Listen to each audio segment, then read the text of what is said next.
রাজ্যে সরস্বতী পুজো করতে হাইকোর্টের অনুমতি নিতে হচ্ছে। এই ঘটনা হিন্দুদের জন্য চরম অপমানের। এমনই অভিযোগ করে শিলিগুড়ি হাসপি চকে অবরোধে সামিল হলেন হিন্দু মহামঞ্চের সংগঠনের সদস্যরা। আজ এই বাংলার দুর্দিন, যে এই বাংলাতে সরস্বতী পুজোকে বাঁচানোর জন্য আমাদের রাস্তায় নামতে হচ্ছে। শিলিগুড়ি রাস্তায় সরস্বতীর প্রতীকী সাজিয়ে তার মুখে কালো কাপড় বেঁধে রাস্তায় হাঁটালেন হিন্দু মহামঞ্চের সদস্যরা। পুলিশের সঙ্গে ব্যাপক ধস্তাধস্তি, গ্রেপ্তার করা হলো কয়েকজনকে। কলকাতার যোগেশচন্দ্র ল কলেজে সরস্বতী পুজো করতে বাধা দেওয়ার অভিযোগ কলকাতা হাইকোর্টে মামলা দায়ের করা হয় এবং তারপরই হাইকোর্ট পুলিশি নিরাপত্তায় কলেজে সরস্বতী পুজো করার অনুমতি দিয়েছে।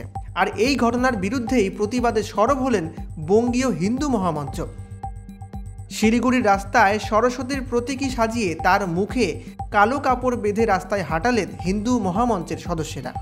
সংগঠনের নেতৃত্বের বক্তব্য, হিন্দুদের ধর্মীয় আচরণ পালনে হাইকোর্টের অনুমতি নিতে হবে, অথচ অন্যান্য সম্প্রদায়ের ক্ষেত্রে তো এমন বাধা থাকে না। এটি সুস্পষ্ট বৈষম্য বলে তারা অভিযোগ করেছেন। বুধবার শিলিগুড়ির হাসমি চকে সংগঠনের সদস্যরা পথ অবরোধ করলেন। বঙ্গীয় হিন্দু মহামঞ্চের দাবি, পশ্চিমবঙ্গে বাঙালি সনাতনী হিন্দু সংস্কৃতি ক্রমাগত মৌলবাদী চক্রান্তের শিকার হচ্ছে, আর এর জেরেই এবার সরস্বতী পুজোর আয়োজন করতে হাইকোর্টের অনুমতি নিতে হয়েছে। এদিন এই অবরোধের ফলে হাসমি চকের আশেপাশে ব্যাপক যানজটের সৃষ্টি হয়। পরে অবশ্য শিলিগুড়ি থানার বিশাল পুলিশ বাহিনী এসে অবরোধকারীদের সেখান থেকে সরিয়ে দেয়। কয়েকজনকে আটকও করা হয়। পুলিশের হস্তক্ষেপের পর পরিস্থিতি স্বাভাবিক হয় এবং যান চলাচল পুনরায় শুরু হয়। এই যে তুষ্টিকরণ যেটা বর্তমান শাসক দল রাজ্য সরকারের মাধ্যমে হচ্ছে, তার আমরা তীব্র বিরোধ জানাচ্ছি। এরা কারা, কাদের এত সাহস যারা সনাতন সংস্কৃতিকে আটকায়? আপনারা দেখছেন আজ আমরা র্যালি করছি বঙ্গীয় হিন্দু মহামঞ্চের পক্ষ থেকে। এতদিন সারা বাংলা জুড়ে গৌরবের সাথে সরস্বতী পুজো আয়োজন হতো। আজ এই বাংলার দুর্দিন, যে এই বাংলাতে সরস্বতী পুজোকে বাঁচানোর জন্য আমাদের রাস্তায় নামতে হচ্ছে। আমরা ধিক্কার জানাই।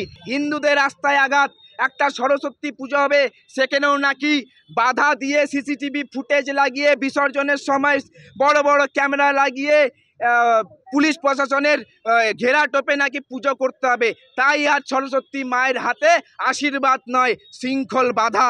আজও যদি হিন্দুরা ঘুমিয়ে থাকে এই পশ্চিমবাংলায়, তাহলে আগামী দিন আরও দুর্দিনে পরিণত হবে। এবং আমরা দেখছি আজ পশ্চিমবঙ্গের কলকাতায় যোগেন্দ্র চৌধুরী কলেজে, যেখানে নাকি বর্তমান প্রশাসনিক প্রধান নিজে পড়াশোনা করেছিলেন, সেই কলেজে সাব্বির আলীর মতন লোক যারা ধমকি দিচ্ছে যে এখানে বাগ দেবীর আরাধনা করা যাবে না, মা সরস্বতীর পুজো করা যাবে না।